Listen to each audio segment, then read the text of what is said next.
कई बार भौतिक उपलब्धियों से उचाट हो जाती है। खूब पैसा, खूब नाम, यश, प्रतिष्ठा, प्रभाव, सब कुछ है, लेकिन कभी कभी ये सब चीजें भी बेमतलब लगने लगती। ये सब तो है, पर मेरा है कौन? एक बार एक सज्जन आए मेरे पास, अरबपति व्यक्ति थे, बड़े उद्योग के मालिक। उन्होंने भरी आंखों से कहा, पति पत्नी दोनों थे। बोले महाराज जी इतना सब कुछ है पर मन उचट गया। बोले क्यों? बोले मेरे पास सब कुछ है पर मेरा कोई नहीं। उनके 3 बेटे थे, तीनों अलग अलग बंगलों में रहते थे और मियाँ बीबी अकेले। पत्नी को कैंसर था, उनके लिए नर्स लगे थे। अरबपति होने के बाद भी कमी कुछ नहीं है, पर उपलब्धि 0 है, अनुभूति 0। मन उचट जाता है, अब क्या करे। ये भी उचाट का एक रूप है। मन का उल्लास खत्म होते ही जीवन में उचाट आता है, और जीवन में उचाट आते ही जीवन का रस सूख जाता है। एक व्यक्ति किसी पहुंचे हुए संत के चरणों में उपस्थित हुआ। उसने कहा, गुरुदेव मेरे पास धन है, पैसा है, परिवार है, नाम है, यश है, लेकिन मुझे कुछ भी अच्छा नहीं लगता। मेरा मन बिल्कुल उचटा उचटा सा रहता है, मुझे सब चीजें व्यर्थ लगने लगती, मैं क्या करूं? संत मुस्कुराए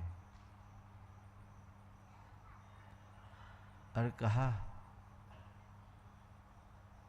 तू व्यापार तो करना चाह रहा है पर बाजार सजाना नहीं जानता। तू व्यापार तो करना चाह रहा है, बाजार सजाना नहीं जानता। ध्यान रख, जीवन के व्यापार का आनंद वही ले पाता है जो मन का बाजार सजाना जानता है। कुछ समझा नहीं है, मन का बाजार, मन का बाजार।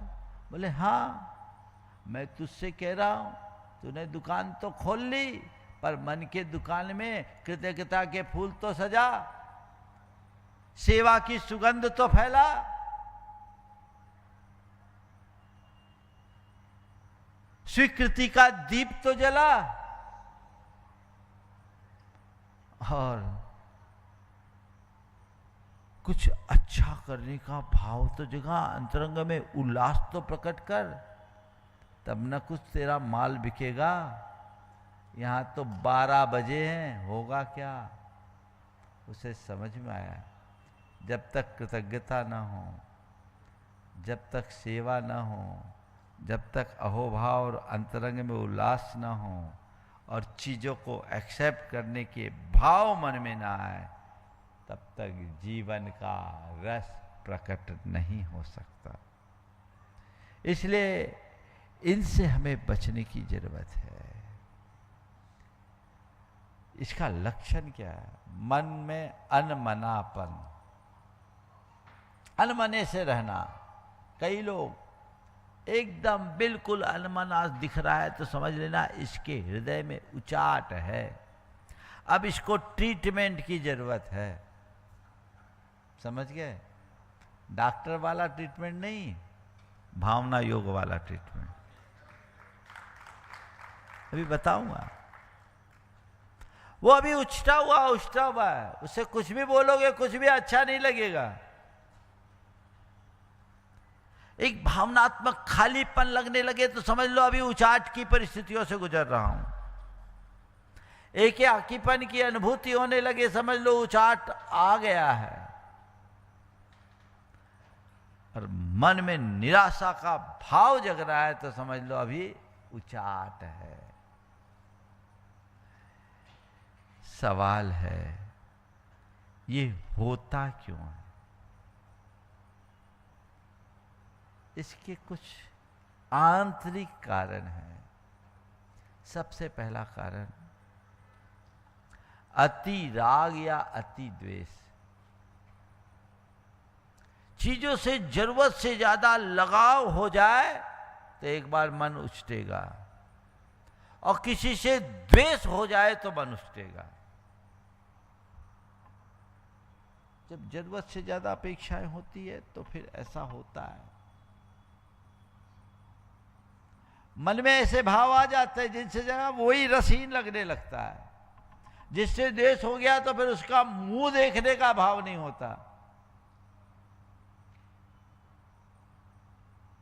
एक लड़का एक लड़की के पीछे पागल था।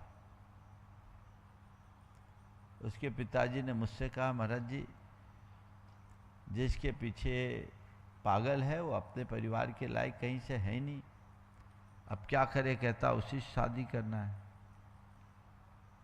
मेरे पास लेकर आए, मैंने देखा, बातचीत की, समझाने की कोशिश की, पर मुझे दिख गया था कि अभी इसको समझ में नहीं आएगा। पर मैंने उनके माँ बाप को कह दिया, तुम चिंता मत करना, तुम अपनी तरफ से सम्मति नहीं देना, ये बेटा कहीं नहीं जाएगा। ठीक। एक दिन सुबह सुबह माता पिता और बेटा तीनों मेरे पास आ गए।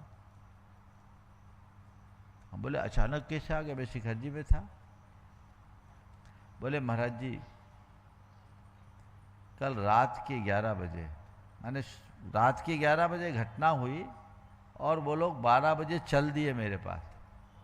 अब घटना क्या है सुनो। बोले महाराज जी, रात के 11 बजे इस लड़के ने मेरे दरवाजे खटखटाए, पापा दरवाजा खोलो, दरवाजा खोलो, दरवाजा खोलो।